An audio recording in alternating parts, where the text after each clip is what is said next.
qué bendición que nosotros podamos tener esta gracia del Señor de tener tantos jóvenes en la iglesia. Y en gran medida, mis queridos hermanos maduros, se debe al gran ejemplo y fidelidad de muchos de ustedes, de muchos de los que están aquí. En su gracia, el Señor ha utilizado sus vidas para influir en las vidas de la siguiente generación. En nosotros que de alguna manera, como normalmente se dice y se usa esa imagen, vamos tomando la posta. Y es una linda imagen para la iglesia, esa carrera de postas. Es interesante, muchos de ustedes habrán participado incluso de pequeños y es a veces hasta simpático ver a los pequeños jugar la carrera de posta porque siempre hay uno parece que se atrasa de más, ¿verdad? Entonces, cuando uno arma el equipo para posta, siempre el gran dilema es: ¿le ponemos al más rápido al inicio o al final, ¿verdad? Si le ponemos al inicio, quiere decir que vamos a tener cierta ventaja. Y si le ponemos al final, si es que estamos en desventaja, el más rápido va a ir y va a permitir ganar al equipo, ¿verdad? Y es una linda imagen para la iglesia por esto que voy a decir. Nosotros, los más jóvenes y aún aquellos que vienen más adelante, los adolescentes y niños, de cierta forma hemos recibido esa posta y tenemos una desventaja. Es como que nuestro enemigo está hacia el frente. No porque los que nos han o nos están pasando la posta se hayan atrasado, sino que simplemente nuestro enemigo hoy tiene una cierta ventaja. Y es por eso que tenemos que ser muy pacientes, hermanos, con las generaciones de los jóvenes, adolescentes y los niños. Porque ellos están recibiendo la posta de la fe con una desventaja que hace unos pocos años nada más no existía. Hace pocos años el desafío era tal vez para la iglesia cómo mantenernos firmes en no fumar y no tomar. Hoy los jóvenes escuchan en las universidades, en los colegios, burlas por el simple hecho de decir yo creo en Dios. Cosa que quizás unos años atrás nada más no se escuchaba. Si antes el gran dilema era ¿con quién me casaré? ¿Verdad? Dentro de la iglesia, ¿con quién, Señor, a quién me vas a mandar? Hoy es la conversación entre los jóvenes es ¿con quién me acostaré? O peor aún, ¿con quién todavía no me he acostado? Cosa que quizás unos años antes nada más era hasta impensable escuchar. Ese es el mundo en el cual nuestros jóvenes, adolescentes y niños están inmersos. En la iglesia, el dilema hace unos años era tal vez entre si teníamos que cantar himnos o coros. Hoy muchos jóvenes escuchan incluso qué absurdo es pararte y cantar a un ser imaginario. Imagínense eso. Antes no, ese era el dilema. Hoy los jóvenes crecen en un ambiente en que no tiene ni siquiera sentido cantar y alabar a un Dios y pasarnos, 20, 30 minutos alabando al Señor, siendo que eso es lo que la Biblia nos llama a hacer, alabar el nombre de nuestro Dios. Pero el ambiente, el contexto es completamente diferente. Y muchos cristianos piensan quizá hoy, ¿por qué seguir al Señor cuando parece que todo el mundo lo ha olvidado? ¿Por qué obedecer sus mandamientos cuando ni siquiera muchos de los cristianos lo hacen? ¿Por qué ir contracorriente si no me dará beneficios inmediatos? Y cuando estamos en esta situación, muchos comienzan a pensar, ¿qué hacemos? Hay algo que tenemos que hacer. El mundo ha cambiado y algunos hasta desesperan. Y la realidad, hermanos, es que no se trata de grandes secretos. La palabra nos va a recordar que simples actos de fidelidad y obediencia son los que el Señor utiliza para el fortalecimiento de su iglesia. Y esos actos pequeños son utilizados por el Señor para lograr grandes cosas. El libro de Ruth es un ejemplo de esto.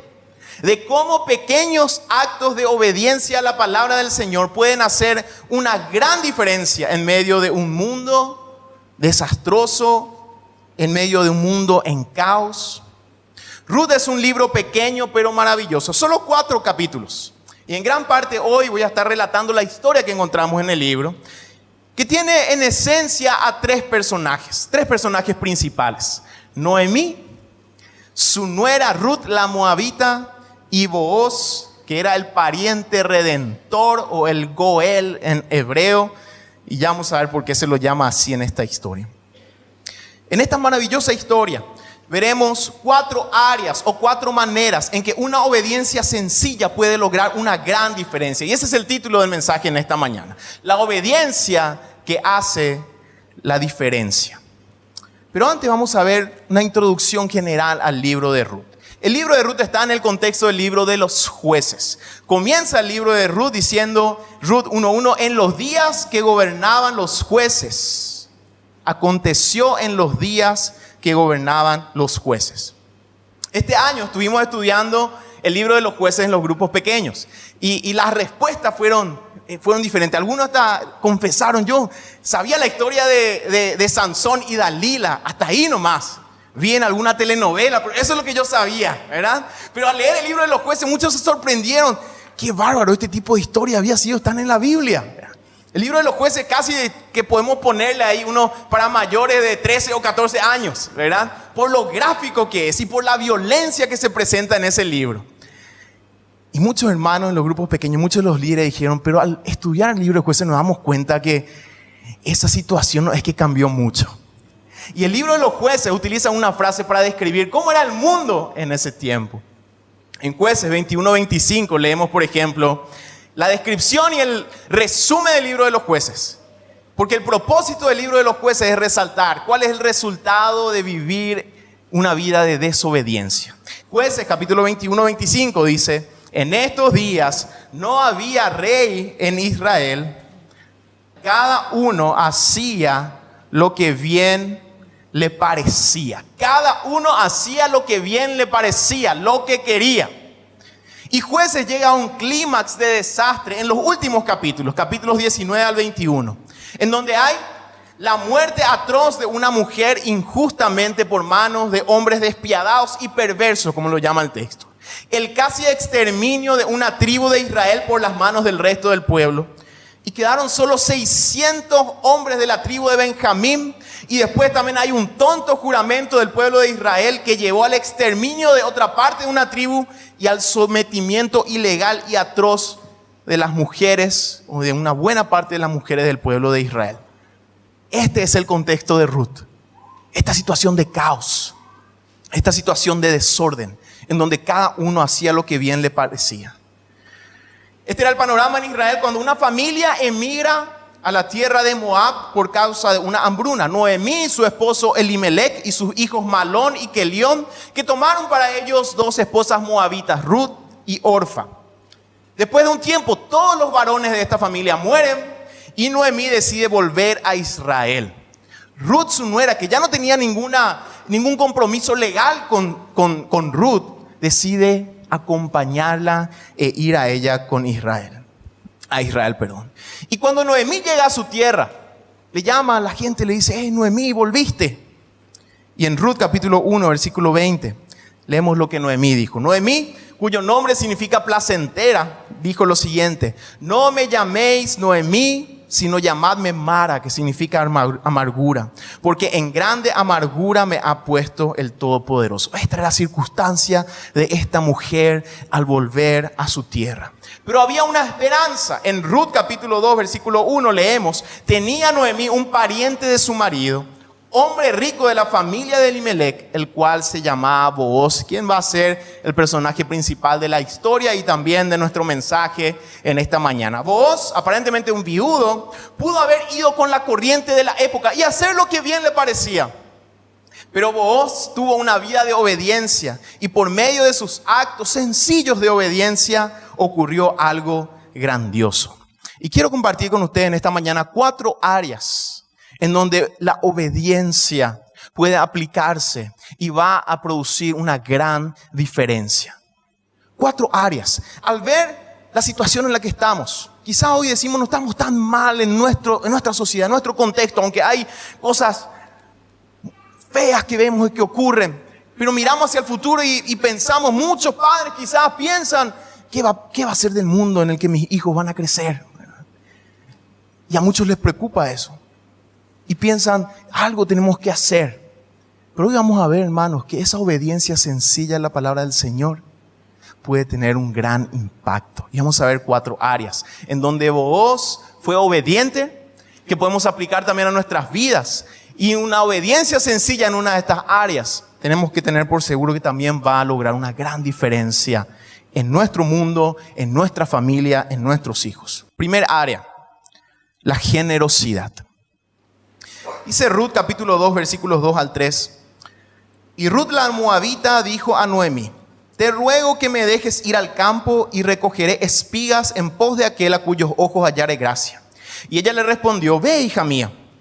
Fue pues, y llegando, espigó en el campo en pos de los segadores, y aconteció que aquella parte del campo era de Booz, el cual era de la familia de Elimelech.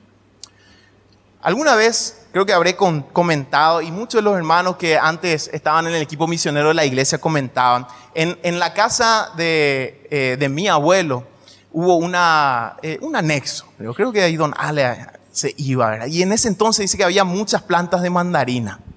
Y toda esa zona ahí diríamos del norte de Villa Elisa, ya lindando con Fernando de la Mora, era una zona con muchas mandarinas. Tal es así que abuelo la vez pasada está contando una historia que él le decía a los hermanos: vamos a predicar primero y después van a ir hacia la mandarina, ¿verdad? Ella prohibía que se agarren la mandarina porque, dice él, parece que los muchachos querían venir por la mandarina nomás, decía, ¿verdad? Pero cuando yo era chico, pasó un poco más de tiempo, todavía en el predio que era el terreno de abuelo, había todavía muchas mandarinas, y de vez en cuando le veíamos a algún, en el mejor de los casos era un vecino, ¿verdad? Y en el peor de los casos, alguien nomás que venía ahí, ¿verdad? Y hasta a veces le gritábamos porque estaba agarrando nuestra mandarina, ¿verdad? Esa es propiedad de los nietos, por favor. Y porque el campo era abierto, no estaba muy cerrado y la gente entraba nomás, ¿verdad? Hoy en día nos parecería muy raro que alguien salir y encontrarle a alguien en nuestro patio, ¿verdad que sí? Sin embargo, vamos a ver que una provisión del Señor en su ley era que aquellos que tenían campos tenían que dejar una parte del campo para aquellos más necesitados. Y Booz fue obediente a esa ley. ¿De qué manera vemos la generosidad de Booz en forma de obediencia aquí? Ruth, una mujer necesitada que anhelaba ayudar a su suegra, estaba recibiendo los beneficios de la obediencia de Booz. ¿Qué obediencia? Hoy en día, hermanos, muchos hablan de generosidad. Y quizás no todos saben que ese mandamiento fue dado en un inicio al pueblo del Señor. Y si vamos a Levítico capítulo 19, 9 al 10, vamos a leer esto y vamos a ver que esto es lo que Booz estaba haciendo. Dice la palabra: la ley de Dios: cuando ciegues la mies de tu tierra, no cegarás hasta el último rincón de ella, ni espigarás tu tierra cegada. Espigar era recoger lo que sobraba después de la cosecha. Y no rebuscarás tu viña, ni recogerás el fruto caído de tu viña. Y el Señor le decía a su pueblo: para el pobre y para el extranjero lo dejarás. Yo, Jehová, vuestro Dios.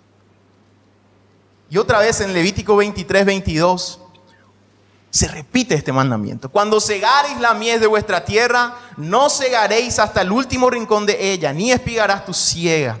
Para el pobre y para el extranjero la dejarás. Yo, Jehová, vuestro Dios. Ruth era pobre y era extranjera. Y estaba recogiendo las espigas de Booz, que Booz dejaba en obediencia a la ley del Señor. Y recordemos, la época de los jueces, en donde todo el mundo hacía lo que bien le parecía. Este hombre decidió obedecer al Señor. Y en su campo, él dejaba lo correspondiente que el Señor había dicho para el pobre y para el extranjero. Un principio bíblico básico, hermanos, es que Dios da en abundancia para que aquellos que reciben esa abundancia puedan darlo en generosidad.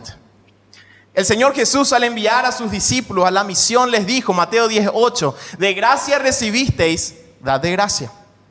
Pablo, al pedir a los corintios la ofrenda para los pobres en Jerusalén, dijo, 2 Corintios 8:9, porque conocéis la gracia de nuestro Señor Jesucristo, que siendo rico, sin embargo, por amor a vosotros se hizo pobre, para que vosotros, por medio de su pobreza, llegarais a ser ricos.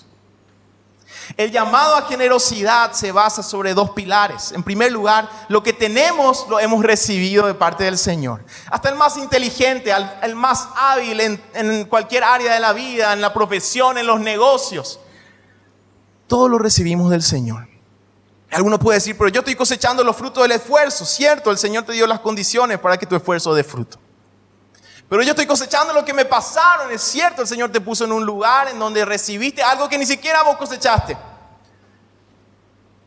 La generosidad se basa en este fundamento. Todo lo que tenemos lo hemos recibido de la gracia del Señor. Y un segundo fundamento, adoramos a un Dios que entregó lo más valioso que tenía, a su propio Hijo, para dar vida a pobres pecadores, nosotros. La generosidad, hermanos, tiene el fundamento en el Evangelio. Dios envió a su Hijo y en la persona de su Hijo se despojó de esa gloria para venir y cargar con nuestra culpa, con nuestro pecado. Y en su vida nosotros tenemos vida. Esta generosidad, hermanos, se extiende o debe extenderse más allá de los bienes materiales. Se ve en el servicio, en la manera en que nosotros, teniendo en cuenta lo que Dios hizo por nosotros, también nos entregamos a los demás. Booz no sabía la situación de Noemí y de Ruth. Él simplemente estaba obedeciendo la ley. Y por medio de esa simple obediencia, algo maravilloso ocurrió y ya vamos a ver después. El emperador Juliano, llamado también el emperador apóstata del Imperio Romano. Ya después de Constantino y después que en el Imperio Romano el cristianismo llegó a tener ya un estatus casi oficial y generalizado, vino Juliano y él quería volver atrás, él quería volver a la religión pagana que anteriormente los romanos tenían. Y en una carta que él escribió a uno de sus de las personas que le aconsejaban, él decía, ay, estos galileos, le llamaba galileos a los cristianos. Estos galileos, dicen, no solamente dan de comer a sus pobres, sino también a los nuestros. Y al hacer eso nos ponen en evidencia, dice.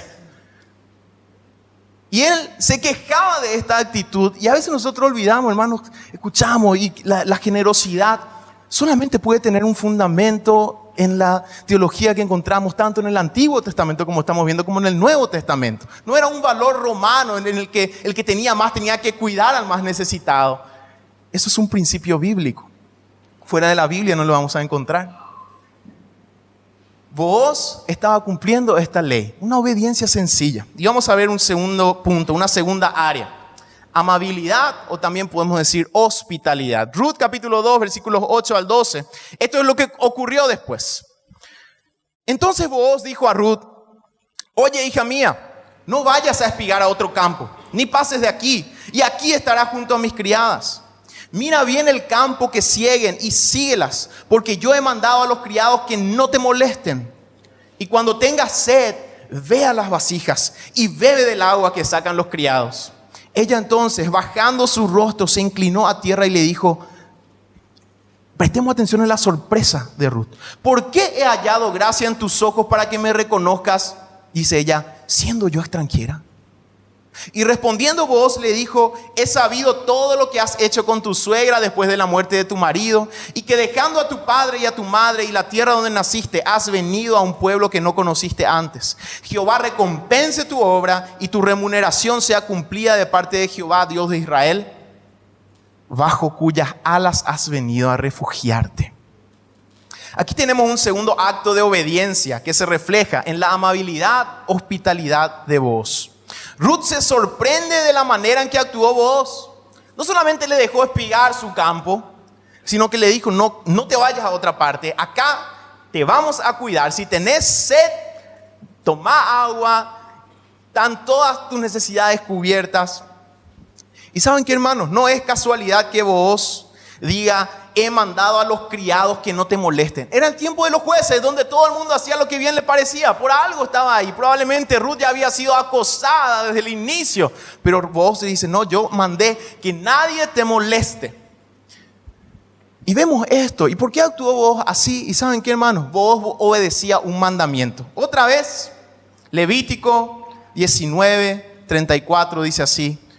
Como a un natural de vosotros tendréis al extranjero que mora entre vosotros, y lo amarás como a ti mismo, porque extranjeros fuisteis en la tierra de Egipto, yo Jehová vuestro Dios. Y en Deuteronomio 10:17-19 se repite este mandamiento, porque el Señor vuestro Dios es Dios de dioses y Señor de señores, Dios grande, poderoso y temible, que no hace acepción de personas ni acepta soborno. Él hace justicia al huérfano y a la viuda y muestra su amor al extranjero, dándole pan y vestido. Lo que estaba haciendo vos. Mostrad pues amor al extranjero, porque vosotros fuisteis extranjeros en la tierra de Egipto. El apóstol Pablo decía a los Romanos, capítulo 15, 7, por tanto, recibíos los unos a los otros, como también Cristo nos recibió para gloria de Dios. Y también en Filipenses 4, 5, vuestra bondad, en otra versión dice amabilidad, sea conocida de todos los hombres, el Señor está cerca. Qué desafiante, ¿verdad, hermanos? Y yo le invito a no pensar demasiado lejos en esta área. Pensemos en nuestro hogar. Pensemos en nuestro cónyuge, en nuestros hijos, en nuestros hermanos carnales y nuestros hermanos en la fe. A veces en la misma casa es como que estamos habitando varias nacionalidades porque somos tan diferentes, ¿verdad? Con nuestro cónyuge luego parece ella es una extranjera, tenemos que llamarle, hoy nos llama, es un extranjero, ¿verdad? Hasta habla luego otro idioma. Nuestros hijos a veces hacemos la broma, no sabemos de dónde es lo que salió así, ¿verdad? Es un extranjero en nuestra casa. Y ni qué decir en la iglesia, ¿verdad? Que traemos un mundo y aquí estamos, hermanos, y la palabra del Señor, ya en el Antiguo Testamento, en la ley básica, decía, amarás al extranjero, le darás ropa y pan. Vos hizo esto con Ruth. Una obediencia sencilla. Y el Señor usó eso de gran manera. Vamos a ver una tercera área. Responsabilidad. La historia continúa con Noemí recomendándole a Ruth que vaya a la casa. Una vez que Noemí supo lo que pasó y dijo, vos, ese puede ser nuestro Salvador. Y le dijo a Noemí algo medio extraño para nosotros. Y vas a ir a la casa de Booz, vas a pasar la noche con Booz, vas a hacer esto y esto, que en otras palabras él le estaba diciendo, Ruth, vas a ir a pedirle matrimonio a este hombre. Vos vas a ir a pedirle matrimonio. Y esto puede parecernos muy extraño hoy, pero no era nada fuera de lo común para la época. ¿Qué pasó? Ruth hizo todo lo que Noemí le había pedido. Y si quieren ir a leer, pueden leerlo ahí en el capítulo 3 de Ruth. Y unas cosas un poquito tal vez nos va a costar entender por nuestro contexto hoy, pero en síntesis Ruth se estaba ofreciendo a Booz para que él se case con ella. ¿Y cómo actuó Booz? Booz trató a Ruth con dignidad, con respeto y responsabilidad. Finalmente Ruth le pidió matrimonio y Booz dijo, está bien Ruth, puedo casarme contigo, pero hay un problema. Hay un pariente más cercano que tiene el derecho de hacer esto que vos me estás pidiendo que yo haga. En Ruth capítulo 3, versículos 12 al 13 leemos. Esto fue lo que Booz le dijo a Ruth. Y ahora, aunque es cierto que yo soy pariente cercano, con todo eso hay pariente más cercano que yo. Pasa aquí la noche y cuando sea de día, si él te redimiere, bien, redímate. Mas si él no te quisiere redimir, yo te redimiré. Vive Jehová, dice. Descansa pues hasta la mañana. Booz estaba diciendo, yo voy a hacerme responsable. Y en la actitud de Booz vemos una obediencia doble. Por un lado, respeto hacia su responsabilidad, pero también sin pasar por el derecho del otro. ¿Qué es lo que la ley decía?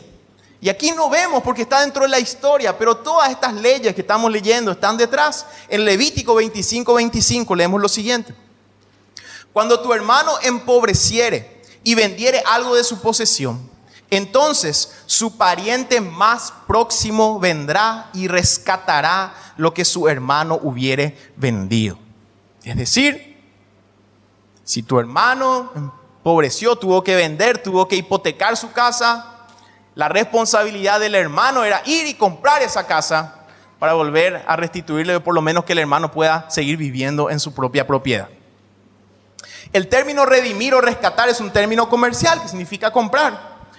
En el caso de Noemí, tanto su marido como todos sus herederos varones habían muerto y como mujer no podía tener posesión legal de sus propiedades. Probablemente habían vendido sus tierras antes de ir a Moab y el espíritu de la ley era que el pobre y desamparado no quede sin nada. Booz estaba dispuesto a cumplir con su responsabilidad. Y yo quiero preguntarles, hermanos, ¿somos responsables con lo que el Señor nos demanda y nos ha dado. Somos responsables en nuestra forma de cuidar y proveer para nuestra familia. Somos responsables en nuestra forma de tratar a nuestros hijos. Somos responsables en la manera en que tratamos a nuestros padres. Somos responsables y justos en lo que pagamos a nuestros empleados. ¿Será que somos responsables en la manera en que trabajamos para nuestros jefes terrenales? Somos responsables en nuestros deberes como ciudadanos. Pablo escribía a los Romanos 13:7, pagad a todos los que debáis, al que impuesto, impuesto, al que tributo, tributo, al que temor, temor, al que honor, honor. Y también leemos en Proverbios 3:27, no niegues el bien a quien se le debe, cuando esté en tu mano el hacerlo. Somos justos en nuestros tratos con los demás. Booz sabía que era su responsabilidad. Por más de que había alguien más cercano, él le dijo, si él no hace su parte, yo me hago responsable. Una obediencia sencilla que iba a tener un gran impacto. Todo esto tiene como fundamento una verdad esencial. Dios es el único soberano, no podemos nosotros ponernos en su lugar. Tenemos que ser responsables y cumplir con aquello que debemos. Y vamos a ver un último punto, una última área en donde Booz va más allá de la ley. Él demostró misericordia. Tal como lo prometió, Booz va al pariente más cercano. En el capítulo 4 de Ruth se le llama a este pariente, no tiene nombre. Y la Reina Valera lo traduce como fulano. Dice. Y le llama, fulano, viste que volvió Noemí y Ruth y vos sos el pariente más cercano. Yo estoy también, ¿verdad? Es como que podemos notar que vos ya quería él quedarse con Ruth, ¿verdad? Pero bueno, le dice, mira, vos sos pariente más cercano, ¿verdad? Y este fulano se muestra muy interesado. ¿Por qué? Redimir no necesariamente significaba perder, iba a ser una ganancia para el que lo hiciera. ¿En qué sentido? Yo compro la propiedad probablemente en un valor mucho menor. Y lo que tengo que hacer es permitirle nomás a Noemí, a su nuera, que vivan ahí. Después puede pasar un tiempo y yo me quedo con la propiedad. Hice un buen negocio. Pero Booz agrega una cláusula especial al contrato. Y llama a los testigos, a 10 ancianos, dice, de la ciudad. Y lanza la cláusula. Está aquí este fulano y primero le dice, ¿querés redimir este? Y él dice, sí, claro, ¿verdad? Acá hago un buen negocio.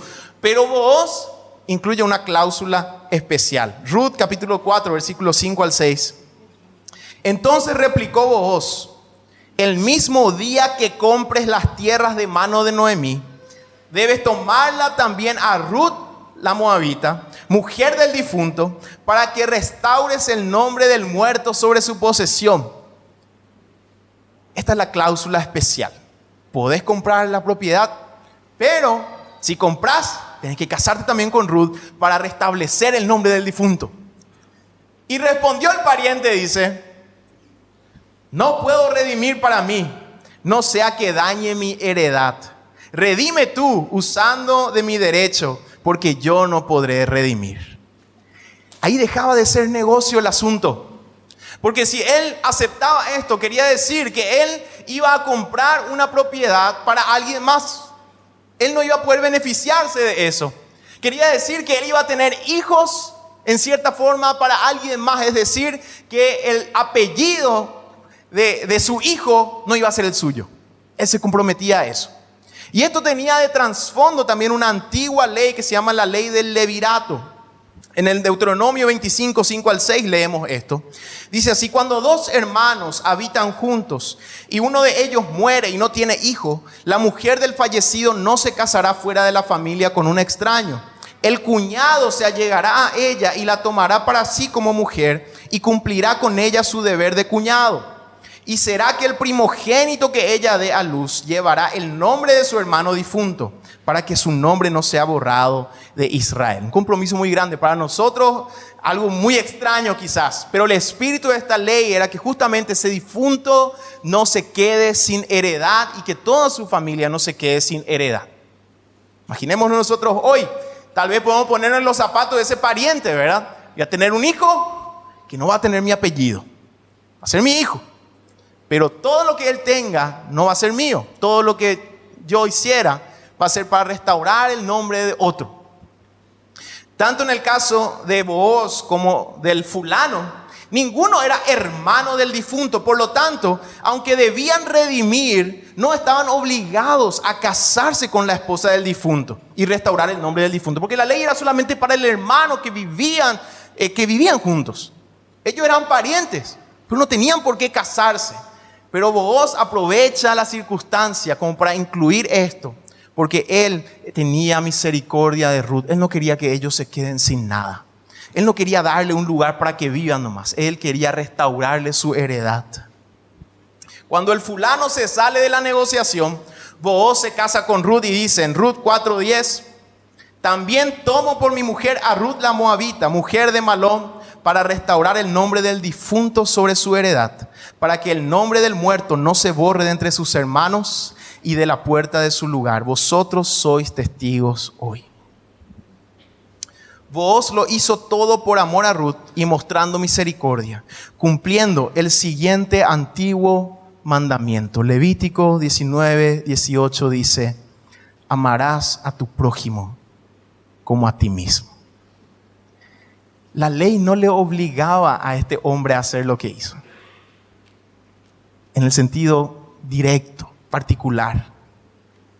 No había una ley que le obligara a casarse a un pariente lejano para restaurar el nombre. Pero él sabía de esta ley. Amarás a tu prójimo como a ti mismo.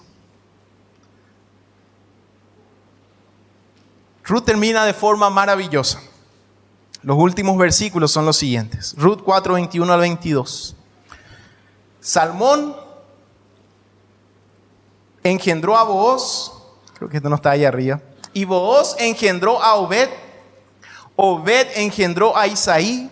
E Isaí engendró a David.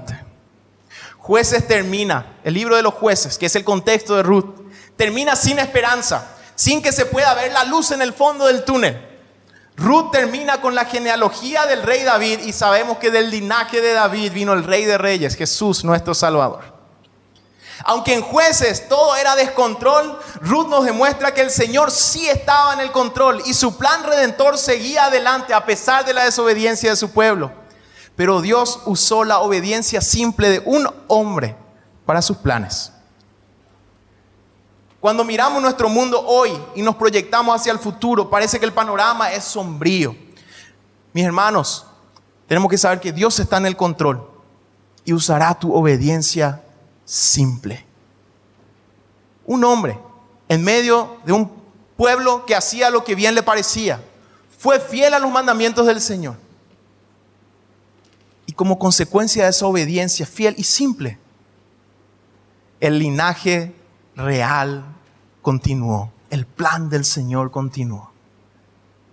Esta es la historia en realidad del rey David. Y nosotros podemos ver, es la historia de nuestro Señor Jesucristo, en cuya genealogía está Ruth la Moabita.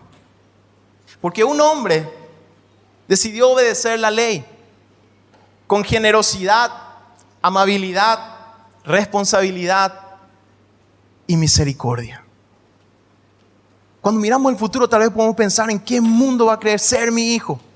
Pero mis hermanos, mis hermanas, no hay mejor legado que nosotros podamos dejar a las siguientes generaciones que una fe sincera y una obediencia simple y sencilla en lo simple de la vida. Y te pregunto, en el área de generosidad, en el área de la amabilidad, hospitalidad, en cómo nos recibimos unos a otros, en nuestra casa mismo, en nuestra responsabilidad, en aquello que el Señor nos manda que hagamos. Algo sencillo. En la misericordia que demostramos. Si nosotros obedecemos con cosas sencillas, el Señor va a usar eso para algo grandioso. Quizás vos estaba simplemente diciendo, bueno, eso es lo que dice la ley. Yo tengo que dejar una parte de mi campo para el pobre y el extranjero. Bueno, eso es lo que dice la ley. Yo tengo que recibir al extranjero, darle pan y abrigo. Es lo que dice la ley. Si un pariente mío fallece, yo tengo que redimir sus propiedades. Yo estoy haciendo lo que dice la ley nomás. Yo estoy obedeciendo. Es algo sencillo. Y finalmente, yo sé que no es algo estricto que me pide la ley, pero yo sé que la ley dice: amarás a tu prójimo como a ti mismo. Entonces yo no puedo dejar a esta mujer y a su nuera desamparados. Voy a ir más allá de la ley para demostrar este amor. Y si le dijéramos a vos, estuviésemos con él, y él quizás nos diría: vos qué grandes cosas hiciste. Y él nos va a decir: no, pero yo obedecí nomás a estas cosas sencillas. Y él no sabía que el Señor iba a usar esa simple obediencia para que de su linaje naciera el Rey de Reyes y Señor de Señores, en medio de un contexto en donde todo el mundo hacía lo que bien le parecía. Obediencia simple, hermanos. Cosas simples en donde obedecemos al Señor pueden tener un gran impacto. Pensemos. Nuestra generosidad, nuestra amabilidad. Y otra vez, no nos vayamos lejos. Pensemos en nuestro hogar, en nuestra casa. Nuestra responsabilidad. Y la manera en que demostramos misericordia a nosotros que hemos recibido misericordia. Obedezcamos en estas áreas sencillas, simples. Y podemos estar seguros que el Señor puede hacer algo grandioso con esa simple obediencia. A veces nos preguntamos: ¿por qué el Señor me sigue mandando pruebas? ¿Por qué nunca para esto? Y quizás, mis queridos hermanos, todavía tenemos recursos.